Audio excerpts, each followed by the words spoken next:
All right, today we're going to start chapter 23, so we're going to talk specifically about series and parallel circuits.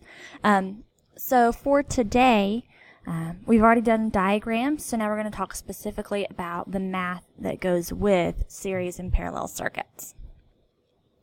So the first thing you need to know are, what are these simple circuits, the series and the parallel?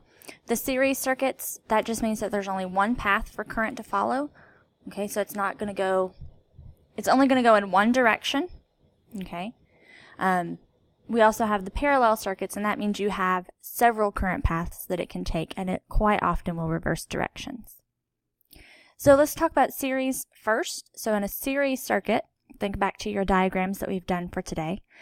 Current is the same everywhere in that circuit. Okay. So in other words, I1 is equal to I2 is equal to I3 equals I total. So no matter where you are in that circuit, your current is the same if it is a series circuit. Okay. Voltage in series is a little bit different. You have a potential difference or a voltage source, and that's across the energy source. It has to be equal to the sum of those potential differences over each individual resistor. So in other words, your total voltage, if you have a 90 volt battery or a 12 volt battery, has to equal the voltage of each resistor it's going over. Okay, so V1 plus V2 plus V3 gives you V total. Now in the same sense, we also have resistance in series that's similar. So because current is the same and voltage is changing, resistance also has to be changing. So you need to have different resistances. So R1 plus R2 plus R3 will give you R total. Now keep in mind, you may not always have 3 resistances. You might have 2, you might have 4, you might have 10, but keep that in mind. So here's an example. We have 2 resistors, a 47 ohm and an 82 ohm, and they are connected in series across a 45 volt battery. Well, first thing I'm asking is, what is the current in the circuit? Okay, so remember, current is the same no matter where you're at. Okay, so V equals IR. We're just going to go ahead and add up the total resistance. That's where you get 129, so 47 plus 82. And 45 is our voltage, because we want to know what's the total current. So 45 divided by 129, you should get about 0.349 amps, capital A. Okay. The second thing I'm asking is, what's the potential difference across each resistor? Okay, so now that you know the current, we need to know V1 and V2. And we know what V total is. That was 45. I gave that to you. So we're going to do the first one, V1. So we're going to use the first resistance, 47. So I times R, get 16.4. And then for V2, we're going to use 82 ohms. You should get 28.6. And when you add those two together, just to make sure that your calculations are correct, 16.4 plus 28.6, you get 45 volts. And that is what we started with. Now, there are some practice problems in your iBook on page 1449, number 6, number 7, A, and B. Okay, and you can stop the video now, or you can come back to those later. Let's move on to parallel circuits. So current in a parallel. Current is equal to the sum of the current running across each pathway. So current will change depending on which path it takes. So I1 plus I2 plus I3 equals I total. And again, it could be 2 currents, could be 3, could be as many as 10 or more.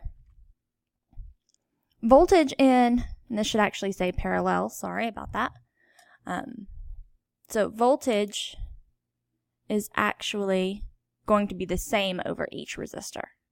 Okay, so your voltage source is what your voltage is for resistor 1, 2, 3, however many you have. Okay, so voltage remains the same this time. And then resistance in parallel. Resistance is actually a reciprocal in this case because it is parallel. You are taking a piece of it. It's only a portion of that final answer. So you have this equation. So 1 over R total is equal to 1 over R1 plus 1 over R2 plus 1 over R3. Okay, and we'll do some practice with this. So let's take a look at our first example. 3 resistors, a 60 ohm, a 30 ohm, and a 20 ohm, are connected in parallel across a 90 volt battery. Find the current through each branch of the circuit. So we have our voltage, and again, voltage stays the same over each resistor. we have our 3 resistors. So V equals IR is our formula. So for I1, we use 90 and 60, which was our first resistor given. We get 1.5. We use 90 again. 30 is our second resistance. You should get 3 amps. And then your last one, and I know this one's hard to see, but 90 and 20 ohms, and you should get 4.5 amps. Okay, so that's I1, I2, and I3. And you can add these up and get the total current, but I'm not asking you to do that for this problem. So second thing, find the equivalent resistance. So that's where we're finding R total. Okay, so we're going to use this formula. We're just going to go ahead and plug in for R1, R2, and R3. So 60, 30, 20. And when you plug this in, please plug this in with parentheses. Okay, that's going to be the most important part for this. And then once you get your answer, so do 1 over 60 plus 1 over 30 plus 1 over 20. Once you get that answer, do 1 divided by, and then plug that answer in. Okay? So your R total, you should get 10 ohms. Okay? So 1 over 60 plus 1 over 30 plus 1 over 20, you should get 0.1. And then 1 divided by 0.1, you should get 10. Okay, so that's your equivalent resistance.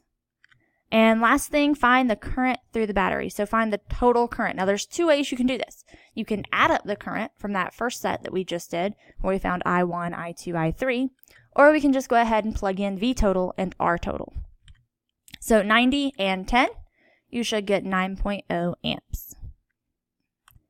All right, practice problems, page 1457, 14 through 16. Each of those has 3 individual parts that go with each of those. And again, go ahead and do those and get that practice in. That way, if you have questions, you can ask, but you will have an assignment that goes with this video. So we're done for today.